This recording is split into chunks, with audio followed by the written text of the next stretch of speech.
The prosperity gospel is one of the most profitable religious inventions of modern times.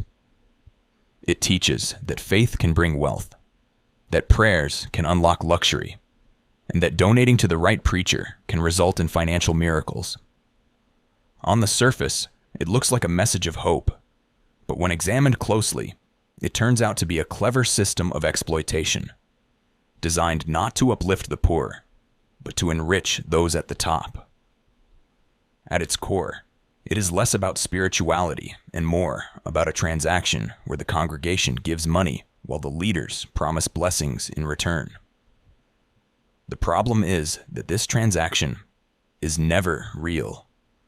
People are left poorer, while the pastors who preach it accumulate mansions, private jets, and fortunes large enough to rival entire corporations. The origins of this teaching can be traced back to the mid-20th century in the United States.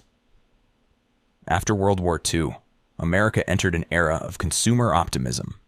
Advertising boomed, and television became the most powerful medium of persuasion.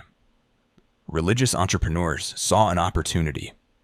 They began blending old revivalist preaching with the language of self-help and financial success.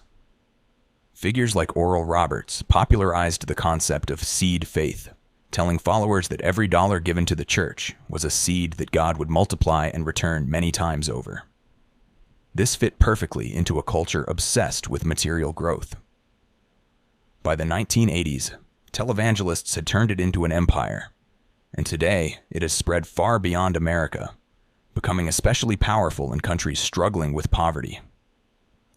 What makes the prosperity gospel so effective is how it weaponizes human vulnerability. People facing unemployment, debt, sickness, or family crises are desperate for solutions. Traditional religion often offered comfort in the promise of heaven, but prosperity preaching shifts the focus to immediate rewards. It doesn't just tell people they will be blessed after death. It says they can be rich now, if only they believe enough and give enough. The language is seductive because it taps into the universal desire to improve life here and now. It mixes the language of faith with the strategies of a salesman, offering a product that can never actually be delivered. The financial structure of the prosperity gospel is also important to understand. Unlike charities or legitimate social programs, it does not redistribute wealth to those in need. It concentrates wealth in the hands of a few charismatic leaders. The pastors at the center of these movements live lifestyles that mirror corporate CEOs. They own private jets, luxury cars, and multi-million-dollar homes, funded entirely by donations. Some defend this by claiming they need private jets to spread the gospel worldwide. But this logic collapses when you consider that most global organizations, including humanitarian ones, operate without such extravagance. The prosperity gospel is essentially a pyramid scheme, with the pastor at the top taking in streams of money from thousands of followers, while those at the bottom are promised returns that never come. Another reason the prosperity gospel is a scam is that it deliberately distorts religious texts. Verses are cherry-picked and twisted to support the message of wealth. For example, when the Bible mentions abundant life, or prosperity, it is often referring to spiritual well-being or community flourishing. But prosperity preachers translate this into financial terms. They take passages out of context and turn them into slogans, stripping away meaning to serve their agenda. If the scripture talks about giving generously, it is reinterpreted as a command to give specifically to the preacher. If it talks about blessings, those blessings are advertised as money, promotions, or luxury goods. It is a selective reading designed not to convey truth, but to maintain a business model. What makes this especially damaging is the psychological burden it places on believers. When someone gives money and does not receive the promised financial miracle, they are told their faith was too weak. Failure is always blamed on the individual, never on the system itself. This creates a cycle of guilt and shame. People in financial crisis end up donating even more, believing they must prove their faith. Families skip bills, go into debt, or empty savings accounts in the hope that their sacrifice will impress God. It is a system rigged so that the leaders always win, while the followers carry the blame for its failure. The prosperity gospel also thrives on public performance. Televised services, dramatic testimonies, and staged miracles create an illusion of proof. People are shown claiming they received checks in the mail or sudden job promotions after giving to the church. These stories are broadcast as if they are evidence, but they function like advertisements. They never show the countless people who gave everything and received nothing. Just as casinos highlight winners but hide the thousands of losers, prosperity churches spotlight a few lucky cases while ignoring the overwhelming majority who end up worse off. The movement also adapts itself to local conditions, which is why it has spread across continents. In African nations where poverty is widespread, prosperity preaching becomes especially appealing. People living on just a few dollars a day are told that God will reward their sacrifice with abundance. In South America, where inequality is sharp, pastors present themselves as the solution to economic struggle. In Asia, where entrepreneurial culture is strong, prosperity preaching blends with motivational business language. This adaptability allows the scam to replicate globally, taking root wherever economic hardship exists.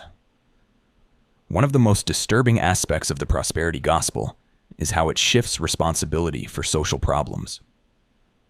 Poverty, inequality, and lack of health care are structural issues created by politics, economics, and history. But prosperity preachers tell people that their struggles are the result of weak faith or not giving enough. Instead of encouraging communities to demand fair wages, better schools, or accessible health care, they are told to pray harder and donate more. This takes attention away from real solutions and locks people into a cycle of dependence on the church. It protects unjust systems by making individuals believe they alone are responsible for their suffering. If you look at the numbers, the economic scale of this scam becomes clearer. In the United States alone, the prosperity gospel industry generates billions of dollars annually. Televangelists like Kenneth Copeland, Benny Hinn, and Creflo Dollar have built empires on this model.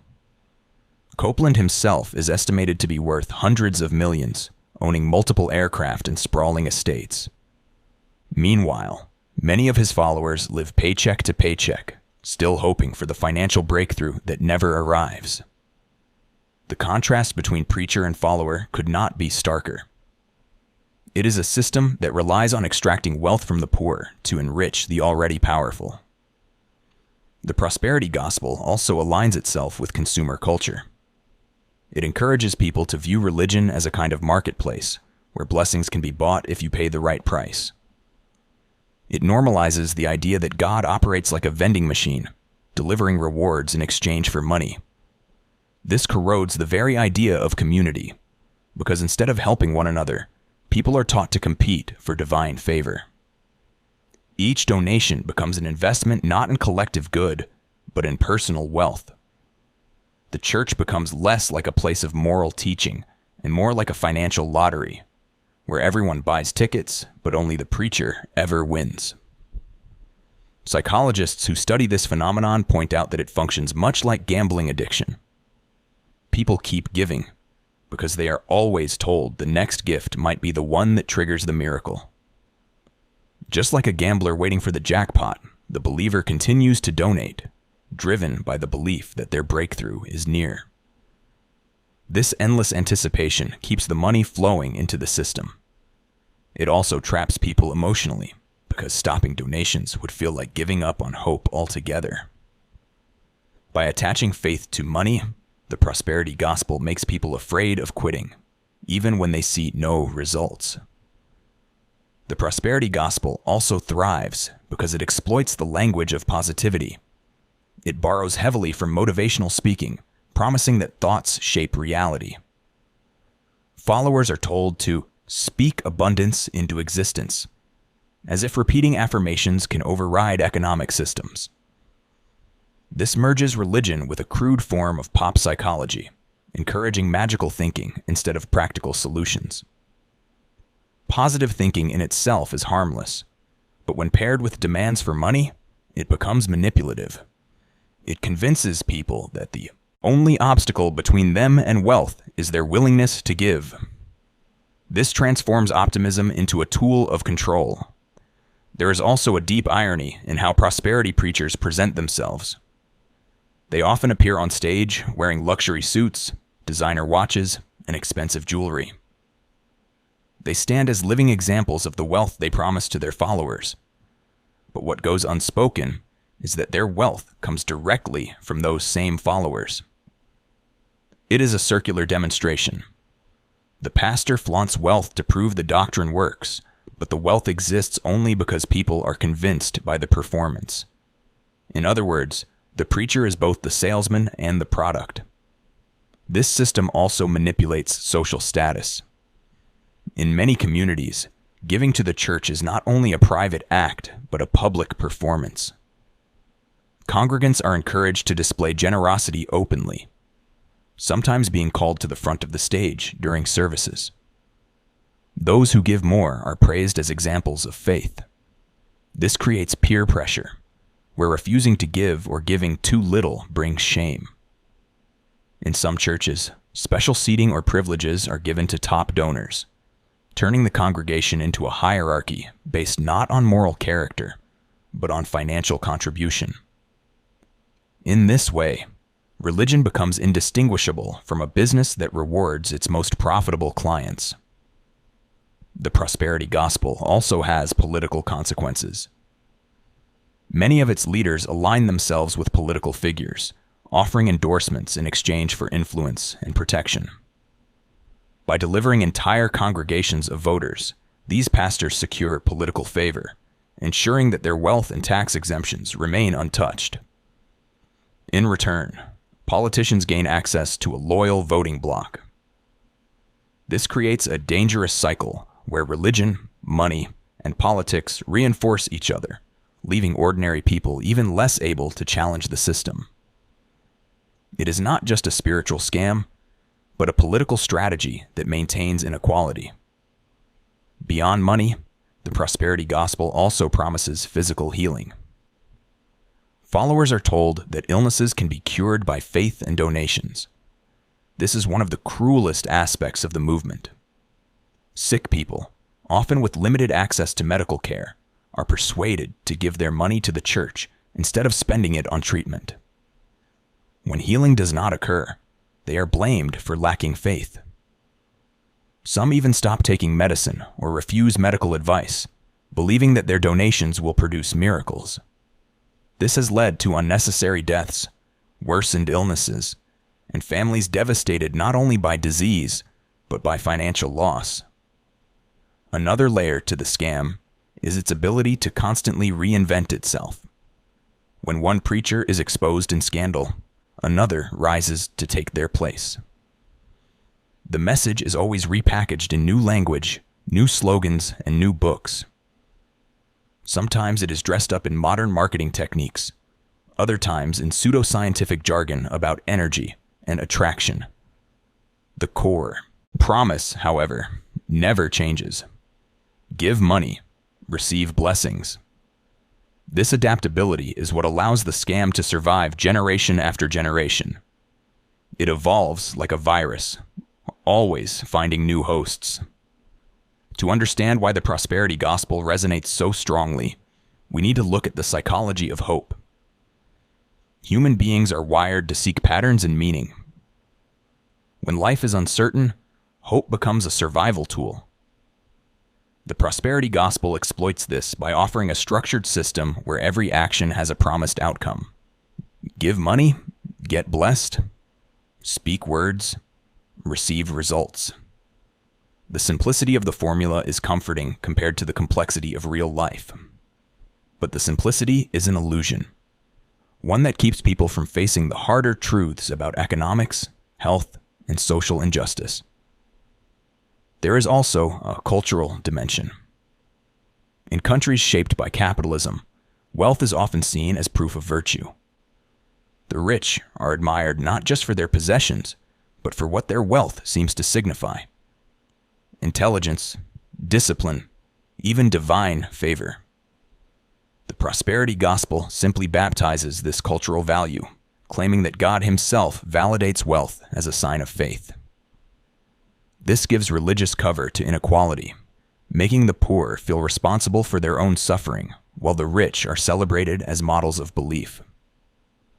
It is not just a scam, but a reinforcement of the most destructive myths about wealth. Sociologists studying this phenomenon note that prosperity preaching works because it converts inequality into theology. Instead of questioning why some have so much while others have so little, people are told that inequality reflects levels of faith. The rich are seen as faithful winners of God's favor, while the poor are treated as spiritually deficient. This transforms structural injustice into a personal failing. By doing this, prosperity preaching takes attention away from systemic reform and focuses it on individual behavior, which benefits those already in power. One of the less discussed aspects of the prosperity gospel is its toll on family relationships. When one member of a household becomes deeply involved, they often pressure others to contribute financially. Savings meant for education, healthcare, or housing may be funneled into the church. Spouses argue, children grow resentful, and family stability erodes. There are countless stories of people who lost homes, cars, and retirement funds chasing the promises of prosperity preachers. What is rarely spoken about is how this breaks families apart, creating not just financial loss, but emotional damage that lasts generations. The prosperity gospel also reshapes the meaning of generosity. True generosity involves giving to help others, supporting food banks, shelters, or schools. But prosperity preaching teaches that giving is about self-reward. Donations are framed as a way to get something back, not to improve anyone else's life. This corrupts the very idea of compassion.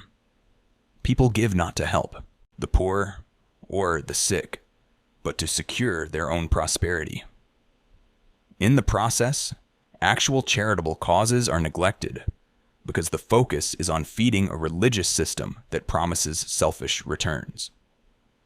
If you trace the lives of the most prominent prosperity preachers, the contradictions become even more clear. Many came from modest beginnings, yet once they gained wealth, they stopped living the humility they once preached. They surround themselves with security teams, live in gated mansions, and isolate themselves from ordinary followers.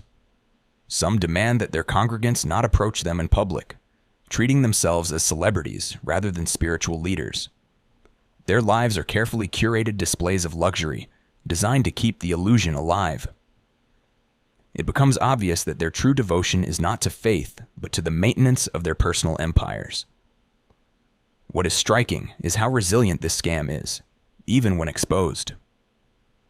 Investigations by journalists have uncovered financial abuses, hidden bank accounts, and lavish spending. Documentaries have shown pastors living in ways that contradict their messages. Yet, instead of collapsing, these ministries often recover quickly.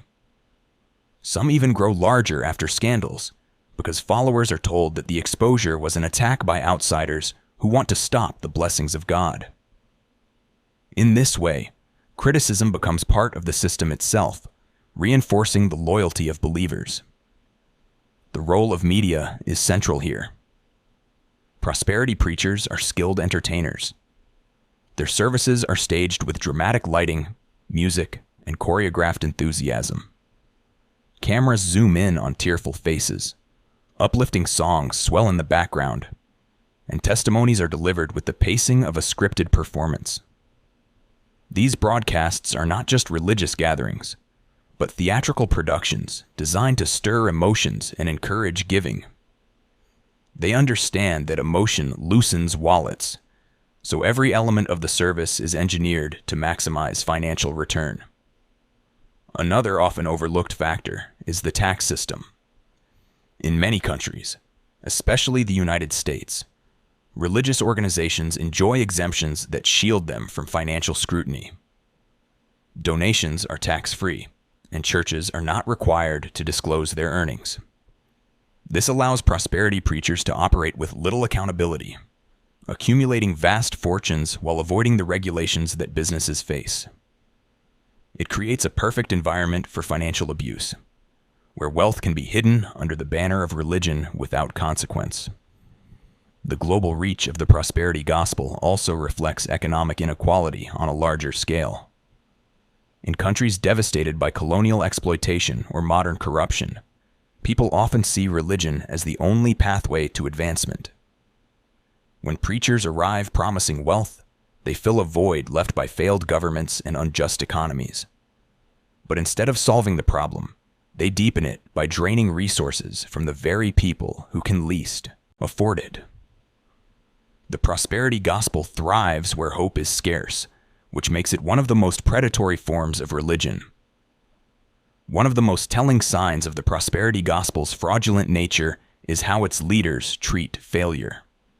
When their followers remain poor, sick, or broken despite years of giving, the system does not admit error. Instead, it doubles down, blaming the individual. They are told they did not give enough, did not believe strongly enough, or allowed doubt to block their blessings. This tactic ensures that the preacher is never at fault. The doctrine is structured so that it can never be proven false. No matter the outcome, the explanation always protects the leader and burdens the follower. This makes it less like a belief system and more like a con artist's trick, carefully designed to be unfalsifiable. The prosperity gospel also distorts the meaning of suffering.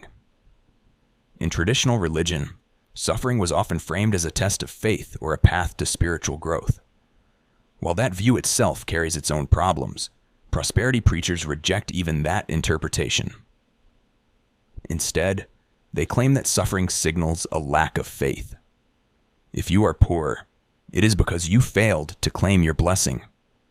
If you are sick, it is because you did not believe hard enough. This turns suffering into shame, leaving people not only struggling, but also feeling spiritually inferior. It removes empathy and replaces it with judgment, isolating the most vulnerable people in society. Another aspect worth examining is the language of contracts and transactions used by prosperity preachers. They often speak of covenants or agreements with God, where financial donations are treated like legal contracts. This creates a false sense of certainty, as if God were a banker obligated to pay interest on an investment. The imagery of contracts makes the promise feel more secure, but it is entirely one-sided. The congregation holds up its part by giving money, but the preacher never has to deliver anything measurable in return. It is a contract where only one party takes on risk, while the other collects guaranteed rewards.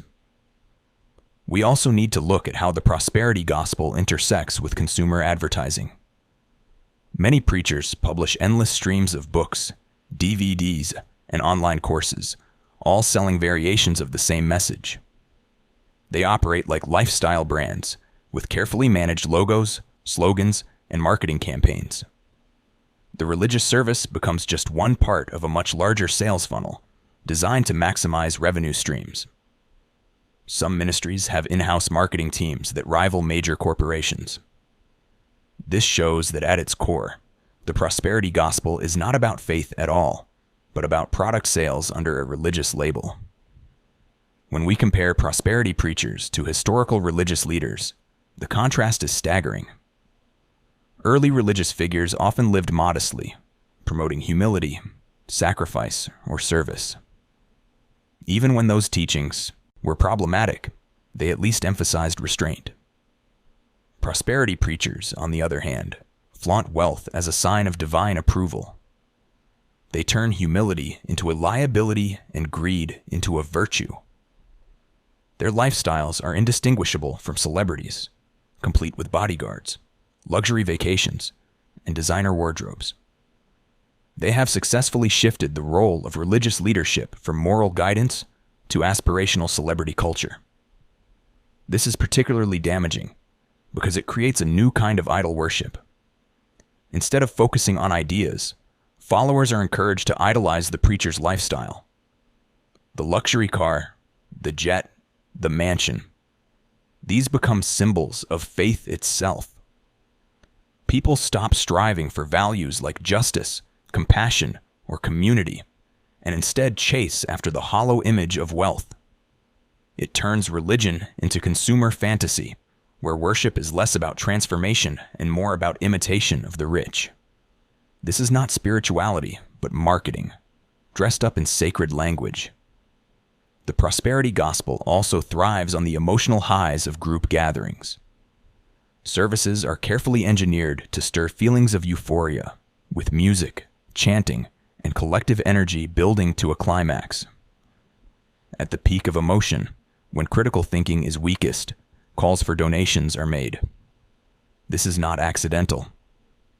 Psychologists know that people are more likely to give when they feel part of a collective surge. By timing donations with emotional highs, prosperity preachers maximize revenue. The entire process mirrors psychological manipulation techniques used in high-pressure sales environments. What makes this even more manipulative is the use of personal testimonies. Members are encouraged to stand up and share how giving supposedly transformed their lives. Some may be sincere coincidences, while others are exaggerated or fabricated. These stories are powerful because they come from peers, not just from the pulpit. When someone in your own community claims they were rewarded for giving, it reinforces belief. Yet what is not seen are the silent majority who gave everything and saw nothing. Their silence keeps the illusion intact because only the success stories are amplified. The impact of this system extends far beyond individuals. On a societal level, it drains resources from communities that can least afford it. Money that could be used for education, small businesses, or healthcare is funneled into the hands of a few preachers. In poor neighborhoods, where prosperity churches often thrive, the result is economic stagnation. Instead of building collective wealth, communities are stripped of resources. The prosperity gospel does not lift people out of poverty. It deepens it by transferring wealth upward to already powerful figures. One of the greatest tragedies is how this teaching distorts hope. Hope is one of the most important human capacities. It allows people to endure hardship, dream of better futures, and fight for change. But prosperity preaching hijacks hope, channeling it into endless giving without results. It takes a vital psychological resource and turns it into a tool for exploitation. Instead of inspiring people to work together for real solutions, it traps them in a cycle of waiting for miracles that never come. It cheapens hope, reducing it to a financial transaction. There is also the issue of intergenerational damage. Children who grow up in prosperity churches internalize the belief that wealth equals faith and poverty equals failure. They learn to equate financial status with spiritual worth, creating a distorted worldview that follows them into adulthood. Many inherit not only these false beliefs, but also the financial burdens left behind by their parents' donations. This creates cycles of disillusionment, where entire families remain trapped in systems of exploitation passed down from one generation to the next. Even the language of seed faith reveals the manipulation at work. In agriculture, planting seeds produces measurable growth over time. There is effort, cultivation, and harvest. Prosperity preachers borrow this metaphor, but strip it of substance. Instead of planting real seeds in soil, people are told to plant financial seeds in the preacher's pocket. Unlike farming, where hard work and conditions determine the harvest, this system produces nothing. The metaphor is used to disguise the emptiness of the promise. It equates giving money with natural processes, even though no such return exists. In some cases, the prosperity gospel creates dependency that resembles addiction. Followers who experience small bursts of perceived blessings, like finding a job or receiving an unexpected check, interpret these as direct results of their giving. These rare coincidences keep them hooked, much like a gambler who wins just enough to keep playing. The intermittent reinforcement is one of the most powerful psychological traps because it convinces people that the next big win is always just around the corner. In this way, the system sustains itself indefinitely, fueled by occasional strokes of luck misinterpreted as divine proof. The prosperity gospel also undermines critical thinking. From a young age, followers are discouraged from asking questions. Doubt is framed as weakness, skepticism as rebellion against God. This creates an environment where critical analysis of the doctrine is impossible. If you question why the preacher lives in luxury while you struggle to pay bills, you are accused of envy or lack of faith. By silencing questions, the system ensures that no internal resistance develops. The absence of inquiry is not a sign of strength, but a sign of control. Another overlooked consequence is how the prosperity gospel reshapes community responsibility. In traditional cultures, communities supported one another through shared resources. When someone was sick, neighbors helped. When someone was poor, families contributed. Prosperity preaching replaces this with individual pursuit. Instead of helping one another, people are told to focus on their own blessing. This erodes community bonds, leaving people isolated in their struggles. The very structure of collective support, which could genuinely alleviate hardship, is dismantled by a theology that elevates selfish gain. The global expansion of the prosperity gospel shows how effective this scam has become. In Nigeria, preachers run megachurches that attract millions of worshipers. In Brazil, some of the largest religious empires are prosperity-based, with political influence rivaling entire parties. In South Korea and the Philippines, prosperity preachers fill stadiums. The same message is repeated worldwide. Give money, get blessings. It spreads not because it delivers results, but because it exploits universal human desires for wealth, health, and success. Wherever people are struggling, the prosperity gospel offers an easy answer. The question is why such a transparent scam continues to succeed despite being repeatedly exposed. The answer lies in its ability to merge with culture, politics, psychology, and economics all at once. It is not simply a religious teaching, but a total system of manipulation. It thrives on emotion, exploits vulnerability, and uses social structures to protect itself. Once embedded in a community, it becomes extremely difficult to uproot because it is not just about belief, but about identity, loyalty, and social belonging. People cling to it not only for promises of wealth, but for a sense of community, even if that community is built on lies. One of the reasons the prosperity gospel has such staying power is its ability to personalize failure. People are conditioned to see their struggles not as systemic or economic, but as a reflection of their own shortcomings. If someone loses a job, they are told it is because they did not sow enough seed. If their illness persists, it must be because their belief wavered. This prevents them from recognizing the structural causes of poverty, unemployment, and poor health care. Instead of organizing to change unfair systems, people blame themselves. This inward focus guarantees that the system remains unchallenged while leaders continue to profit.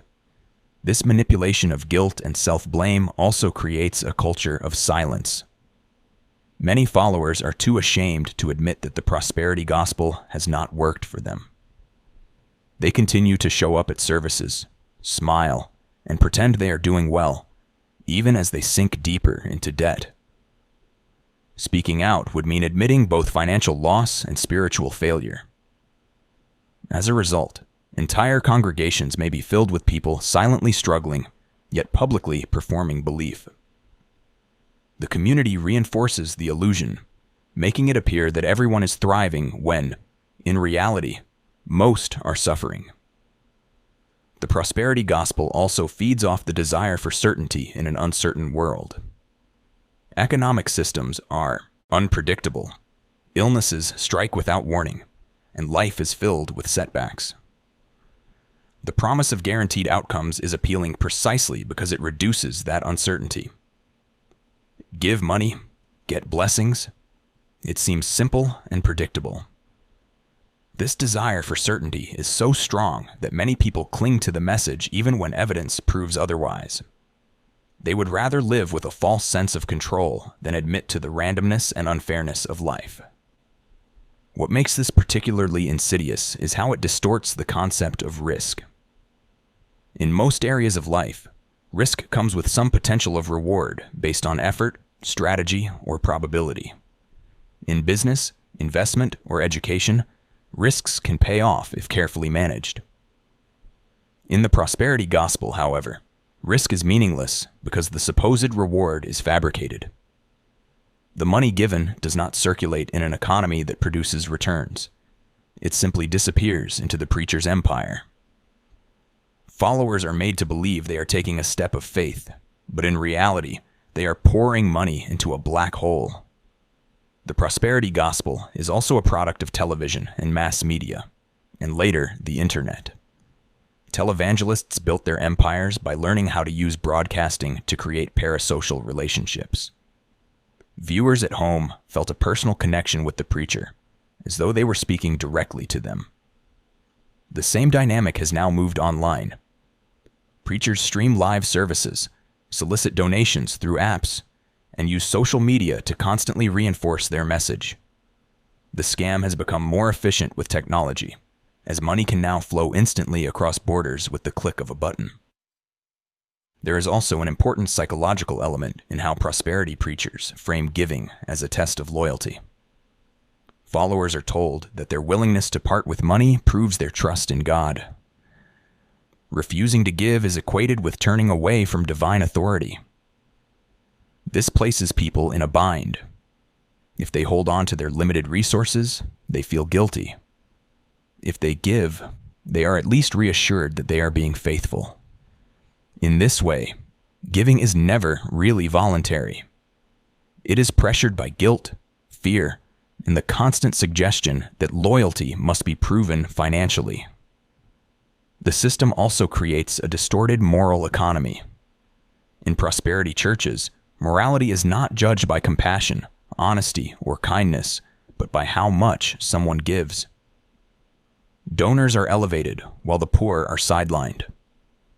This flips the moral compass entirely upside down. Instead of helping those in need, the system rewards those who already have resources to spare. It becomes a hierarchy of wealth disguised as spirituality, with the richest seen as the most faithful and the poorest seen as spiritually inadequate. One of the less obvious consequences of this movement is its impact on civic engagement. When people believe that financial success depends solely on faith and giving, they are less likely to participate in political or social action.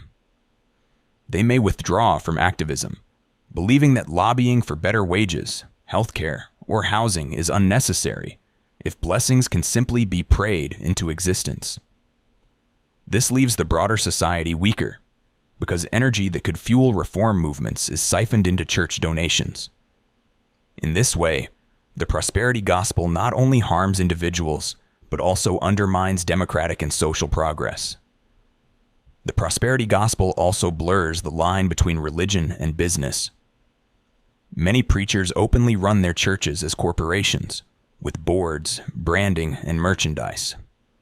The pulpit doubles as a stage for product promotion, whether it is a new book, a DVD series, or an online seminar. The religious message becomes indistinguishable from a sales pitch. Congregants are treated less like members of a community and more like customers in a business pipeline. This commodification of faith reveals that the system is not a spiritual movement, but a business enterprise dressed in religious language. If we step back and analyze the structure of the prosperity gospel, it resembles other fraudulent schemes. It shares traits with multi-level marketing, gambling, and high-pressure sales tactics. It thrives on emotional manipulation, creates false promises of wealth, and ensures that only those at the top benefit.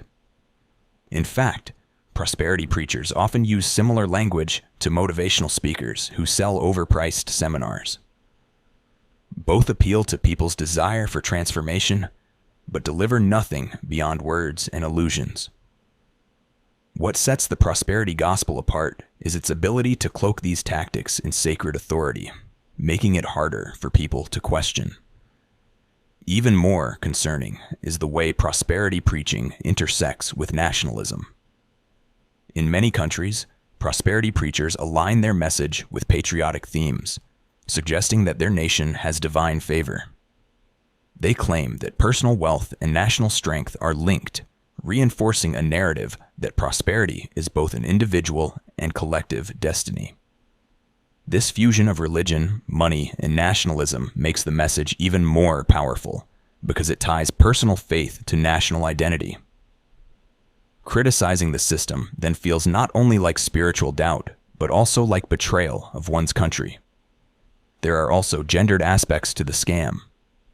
In many congregations, women are the majority of attendees and donors. Often responsible for household budgets, they are pressured into giving on behalf of entire families. Prosperity preaching exploits their roles as caregivers, convincing them that donations will protect children, secure marriages, or heal loved ones.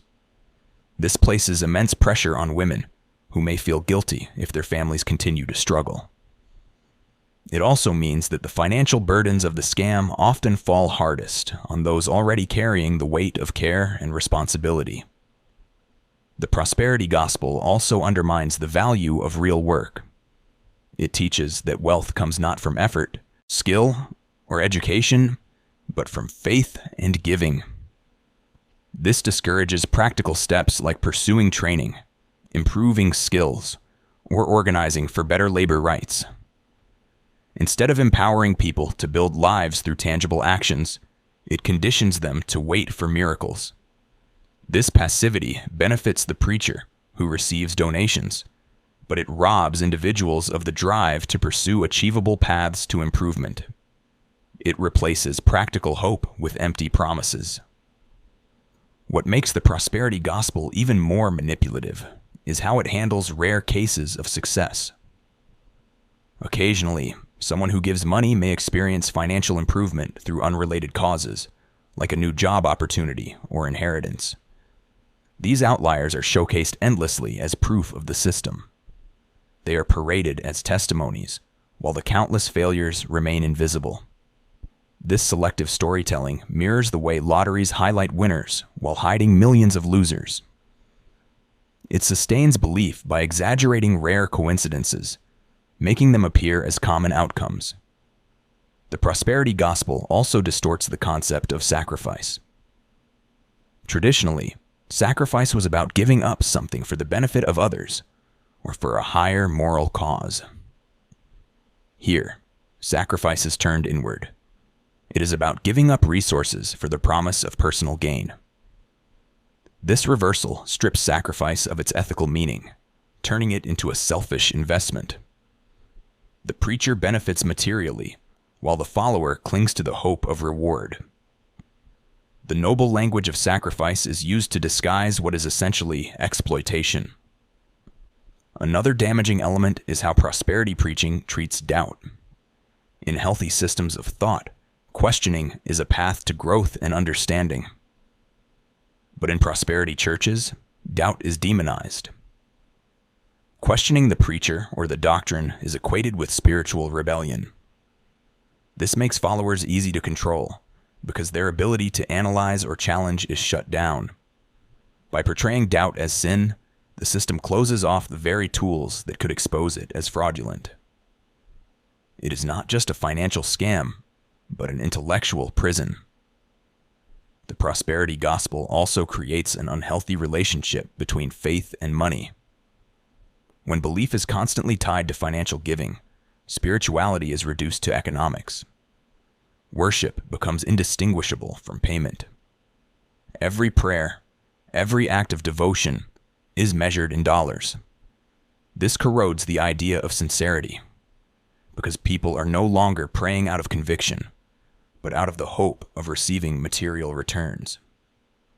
Religion, which once claimed to address the soul, becomes nothing more than a fundraising mechanism. The boundary between spiritual life and financial obligation disappears completely. This distortion of values also extends to the way children are raised in prosperity churches. Kids grow up watching their parents equate faith with giving. They see preachers celebrated not for wisdom or compassion, but for wealth. They are taught that the highest goal is not kindness, knowledge, or service, but financial success tied to faith. This indoctrination leaves lasting effects. Many children of prosperity churches either inherit the cycle of belief and exploitation, or they grow up disillusioned, turning away from religion altogether. In both cases, their worldview is shaped by a false narrative that links divine approval to money. Another subtle but destructive element of prosperity preaching is how it manipulates language about gratitude. Followers are told to constantly give thanks for blessings they have not yet received. They are encouraged to treat future wealth as if it already exists, reinforcing belief without evidence. This practice, often called positive confession, conditions people to reinterpret disappointment as progress. Even when nothing changes, they are told to act as though their breakthrough is near.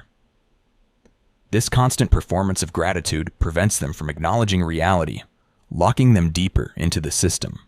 The prosperity gospel also undermines genuine community development. In many struggling areas, churches collect massive sums of money but invest almost nothing back into the neighborhoods. Instead of building schools, clinics, or infrastructure, the funds go to expanding church facilities, buying television airtime, or sustaining the preacher's lifestyle. In some cases, pastors even encourage members to reject government aid or community programs, framing them as distractions from faith. The result is communities drained of resources and left more vulnerable than before. What is presented as empowerment actually deepens dependency. Another layer of the scam is its use of spectacle. Services often include staged miracles, where individuals are brought on stage to testify that they have been healed or financially blessed. Some of these displays are outright fabrications, with participants planted in the audience or coached beforehand. Investigations have revealed cases where people pretended to be sick or crippled, only to be miraculously cured during the service. These spectacles function like advertisements, selling the illusion of divine power. Yet outside the stage, the promises fail to materialize for the majority. The prosperity gospel also manipulates fear. Followers are warned that withholding donations may result in curses, setbacks, or divine punishment. Giving is framed not only as a path to blessing, but also as protection against disaster.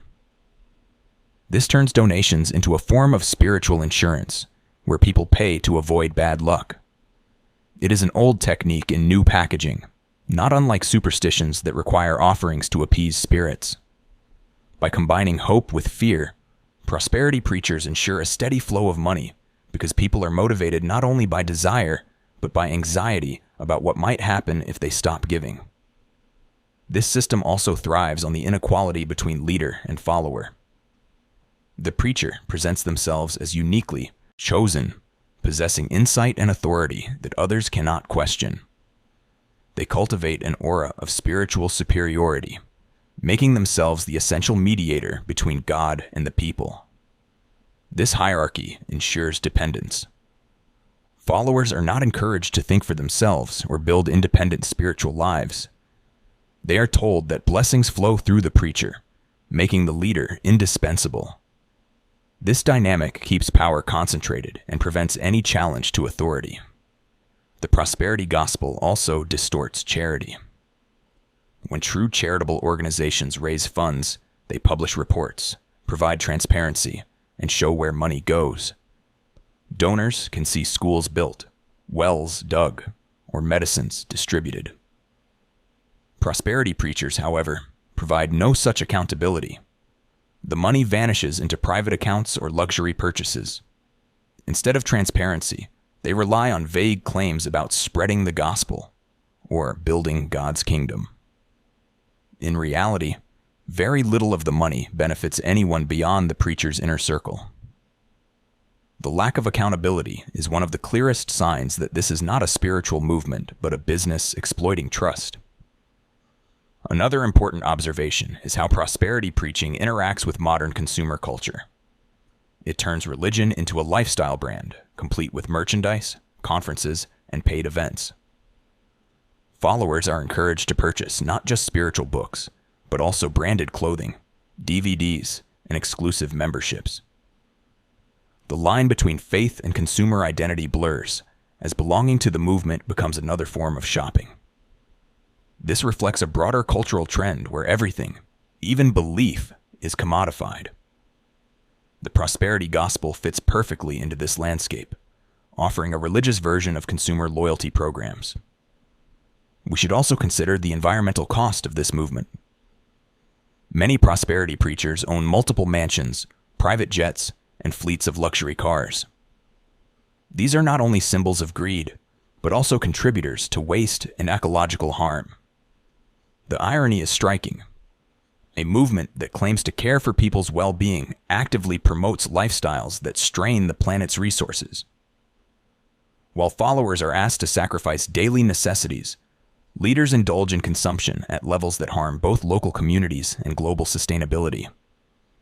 This is not only exploitation of people, but disregard for the broader human future. The prosperity gospel is also uniquely resistant to evidence.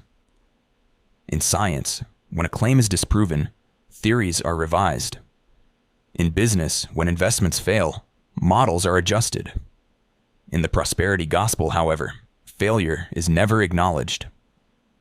The system adapts by shifting blame, inventing new slogans, or launching new campaigns. Even after decades of unfulfilled promises, the message persists unchanged. This reveals that it is not a belief open to truth, but a business model built to withstand exposure. Its survival depends not on results, but on maintaining a steady flow of new followers. Another element often overlooked is how prosperity preaching exploits the psychology of sunk costs. Once people have given large sums of money, they are reluctant to admit they have been deceived. Admitting the scam would mean accepting painful losses and confronting feelings of foolishness. Instead, many double down, giving even more in the hope that their investment will eventually pay off. This is the same mechanism that keeps gamblers at slot machines, convinced that the next spin will recoup their losses. Prosperity preachers exploit this psychological trap to keep followers engaged, even when the evidence is overwhelming. The global nature of this scam also allows leaders to evade accountability. When scandals break in one country, preachers often move operations abroad, rebranding themselves for new audiences. They rely on the fact that information spreads unevenly across the world. A preacher discredited in one region can appear in another as a fresh voice of hope, repeating the same techniques with new victims. The lack of international oversight allows the scam to flourish, making it one of the most resilient forms of religious exploitation in the modern world. Perhaps one of the most damaging aspects. The prosperity gospel also plays a role in deepening inequality between nations. Wealthy Western preachers export their message abroad, often targeting countries already suffering from economic instability. They arrive promising abundance, but end up extracting wealth from communities that can least afford it. This dynamic mirrors older patterns of exploitation, where powerful outsiders profited at the expense of vulnerable populations. The difference is that now, the exploitation is framed as faith rather than colonization. But the result is the same. Resources flow upward to the already wealthy. One reason the scam thrives is because it taps into something very human: the longing for shortcuts. In reality, building stability requires effort, cooperation, education, and systemic reform. These are slow processes with uncertain outcomes. The prosperity gospel bypasses all of that, offering instant results with no effort beyond giving money. It appeals to the desire for immediate gratification, promising that the right donation can leapfrog over all barriers. This seduction of shortcuts is powerful, but it is also deeply destructive because it diverts energy from real solutions toward fantasies that never arrive.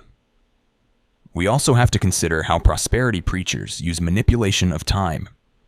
They encourage followers to think not in terms of days or weeks, but in seasons of waiting. When results do not appear quickly, people are told to be patient, that their harvest season is coming. This extends the cycle of giving indefinitely. Each delay is reframed not as failure, but as part of God's plan. In this way, disappointment becomes another tool of control. Instead of quitting, people hold on longer, convinced that the breakthrough is just around the corner. The prosperity gospel also thrives on constant reinvention of language. When one phrase loses impact, new slogans are introduced. Name it and claim it. Seed faith. Harvest blessings. Breakthrough giving. Each new phrase rekindles excitement, even though the underlying message remains the same. This linguistic rebranding keeps the scam fresh, ensuring that followers never grow tired of hearing the same promise. It mirrors marketing strategies used by corporations to repackage identical products with new labels, keeping consumers engaged without changing the core offer. A particularly cruel tactic of prosperity preachers is how they exploit grief.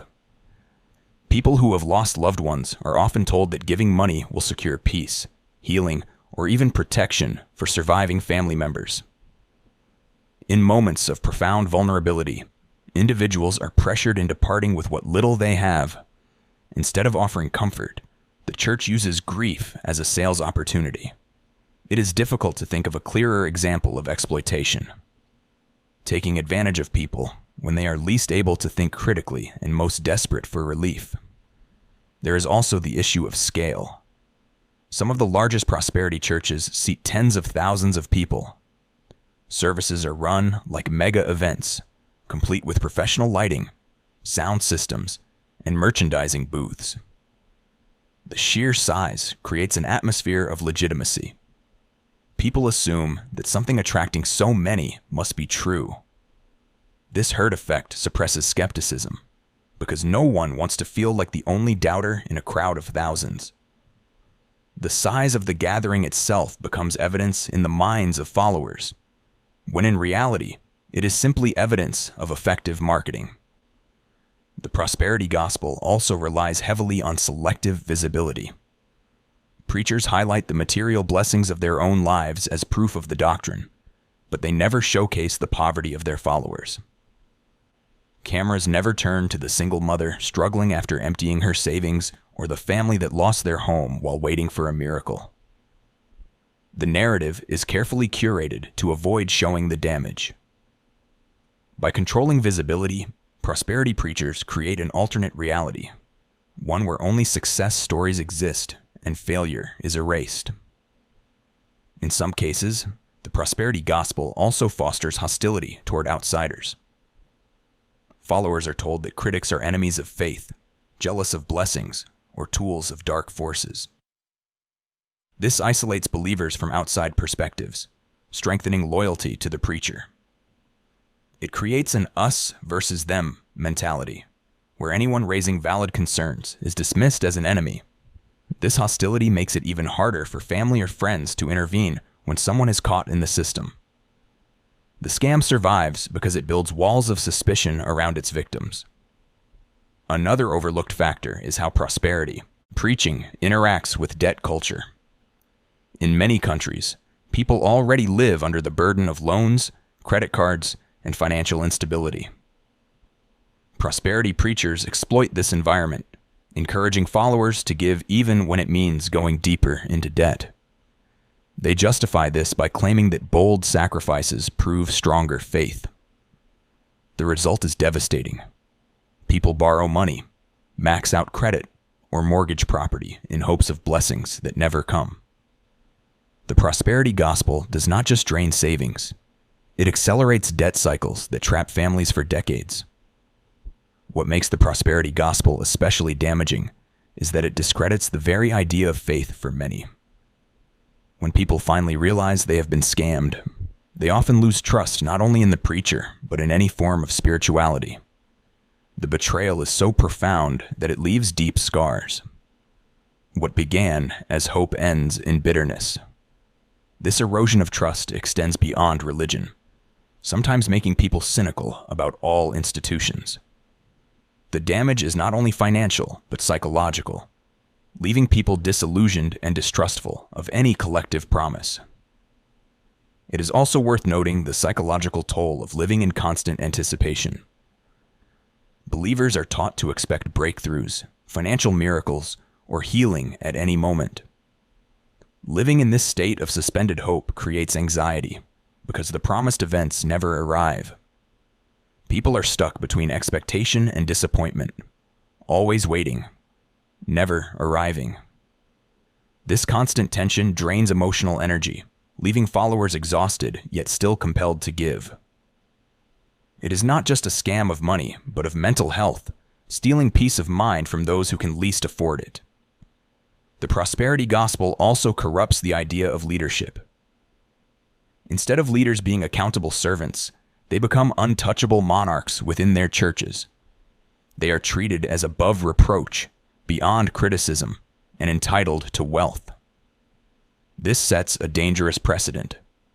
When leaders are allowed unchecked power, abuse follows. Financial, emotional, and sometimes even physical. The lack of accountability makes prosperity churches fertile ground for corruption. The very structure of the movement is built to protect leaders rather than followers. On a broader level, the prosperity gospel reflects a cultural obsession with wealth that transcends religion. It is a mirror of societies that idolize the rich, equating money with success and morality. Prosperity preachers simply capitalize on this cultural value, presenting wealth as divine validation. This is why their message resonates so widely. It aligns perfectly with consumer capitalism. But by spiritualizing greed, the prosperity gospel gives moral cover to exploitation, making destructive values appear righteous. The long-term consequence of this system is the hollowing out of genuine solidarity. Instead of working together to address shared struggles, people retreat into private dreams of abundance.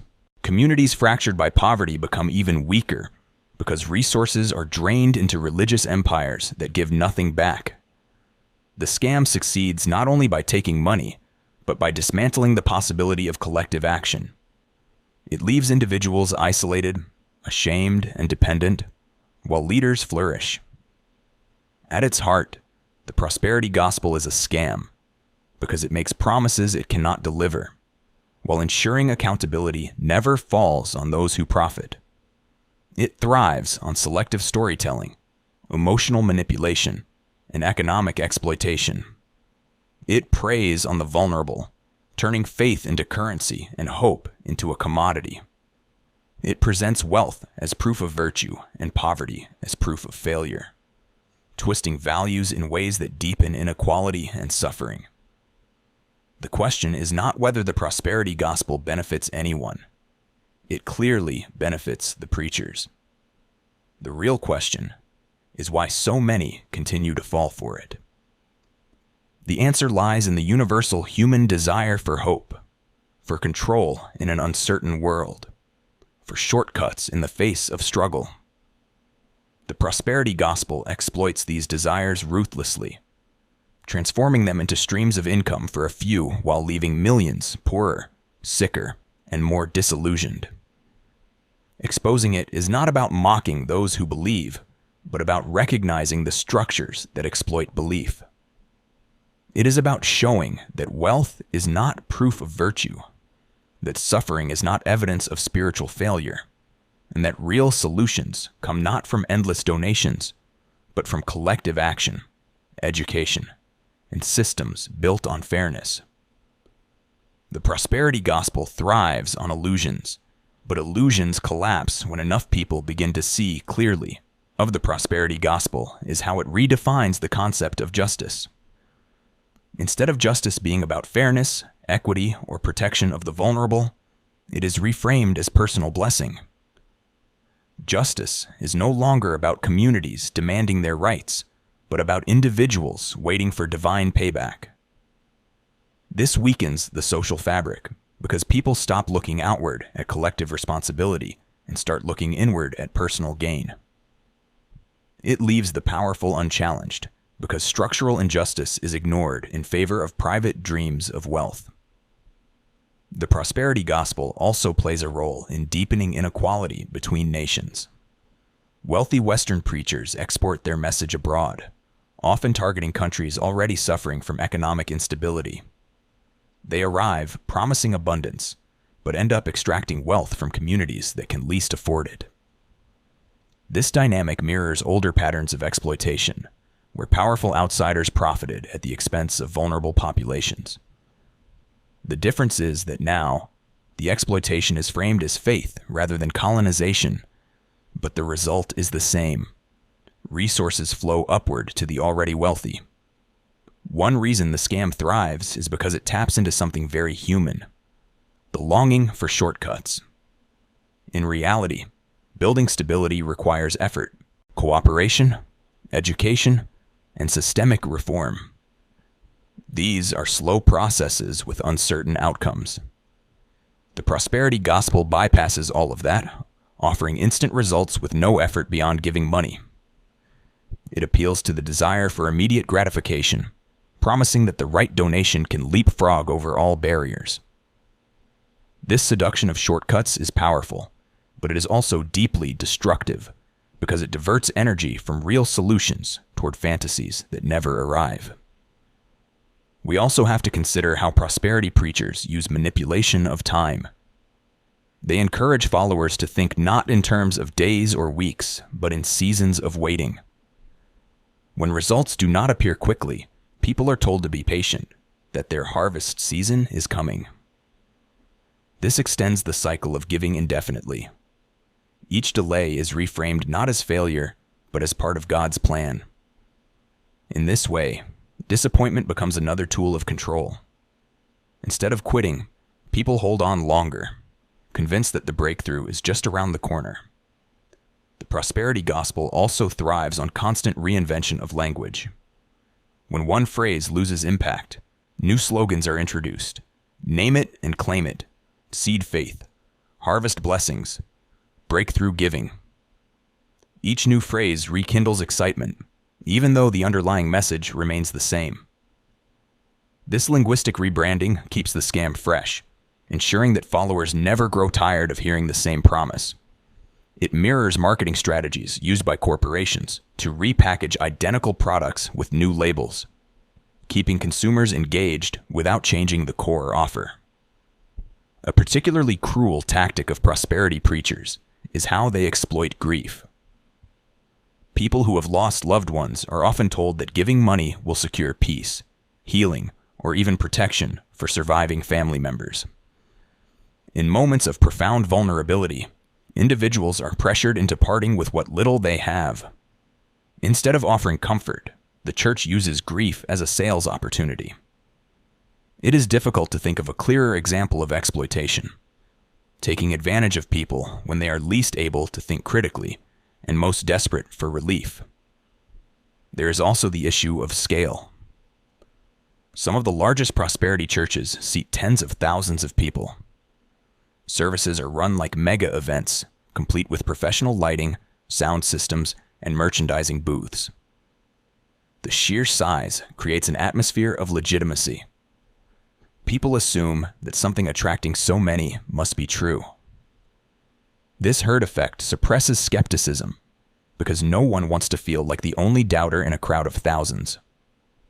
The size of the gathering itself becomes evidence in the minds of followers, when in reality, it is simply evidence of effective marketing. The prosperity gospel also relies heavily on selective visibility. Preachers highlight the material blessings of their own lives as proof of the doctrine, but they never showcase the poverty of their followers. Cameras never turn to the single mother struggling after emptying her savings, or the family that lost their home while waiting for a miracle. The narrative is carefully curated to avoid showing the damage. By controlling visibility, prosperity preachers create an alternate reality, one where only success stories exist and failure is erased. In some cases, the prosperity gospel also fosters hostility toward outsiders. Followers are told that critics are enemies of faith, jealous of blessings, or tools of dark forces.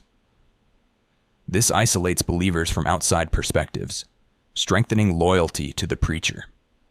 It creates an us versus them mentality, where anyone raising valid concerns is dismissed as an enemy. This hostility makes it even harder for family or friends to intervene when someone is caught in the system. The scam survives because it builds walls of suspicion around its victims. Another overlooked factor is how prosperity preaching interacts with debt culture. In many countries, people already live under the burden of loans, credit cards, and financial instability. Prosperity preachers exploit this environment, encouraging followers to give even when it means going deeper into debt. They justify this by claiming that bold sacrifices prove stronger faith. The result is devastating. People borrow money, max out credit, or mortgage property in hopes of blessings that never come. The prosperity gospel does not just drain savings, it accelerates debt cycles that trap families for decades.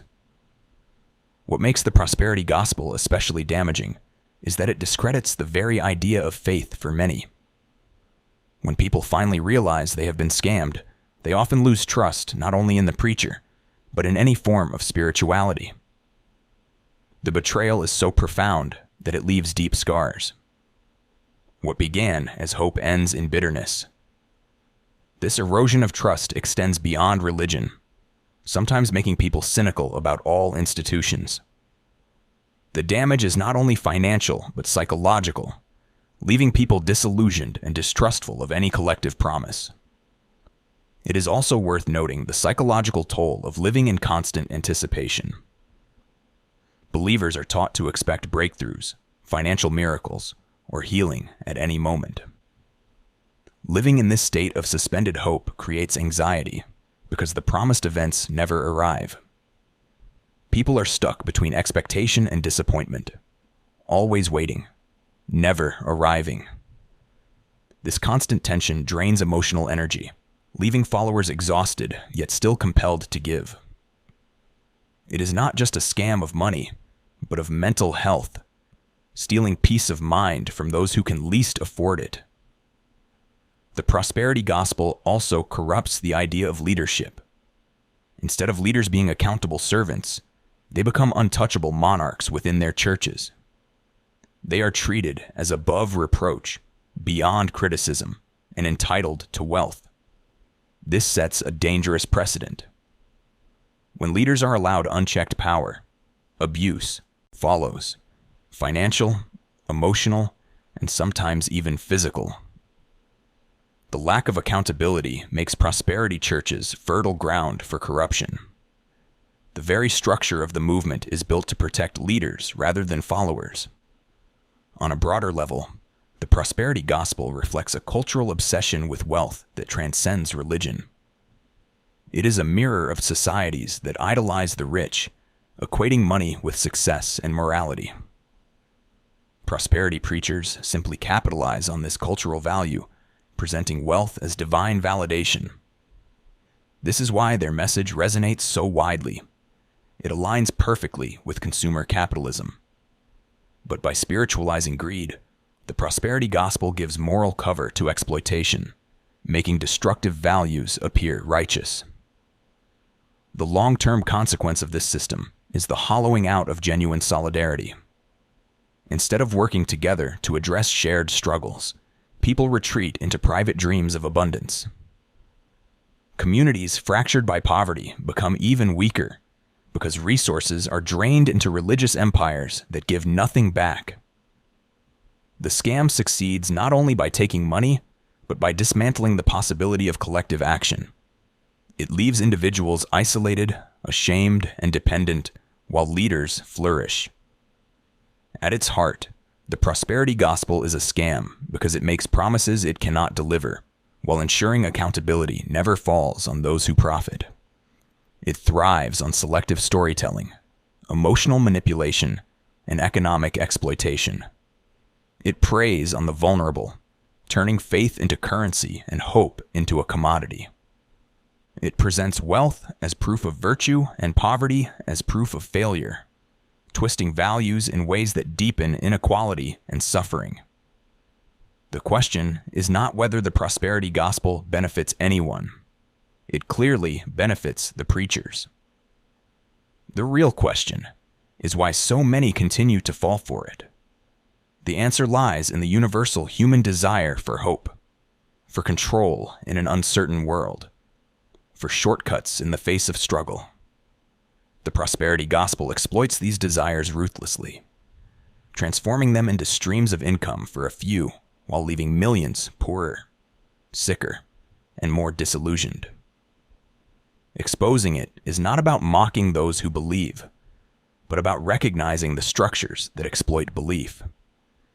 It is about showing that wealth is not proof of virtue, that suffering is not evidence of spiritual failure, and that real solutions come not from endless donations, but from collective action, education, and systems built on fairness. The prosperity gospel thrives on illusions, but illusions collapse when enough people begin to see clearly.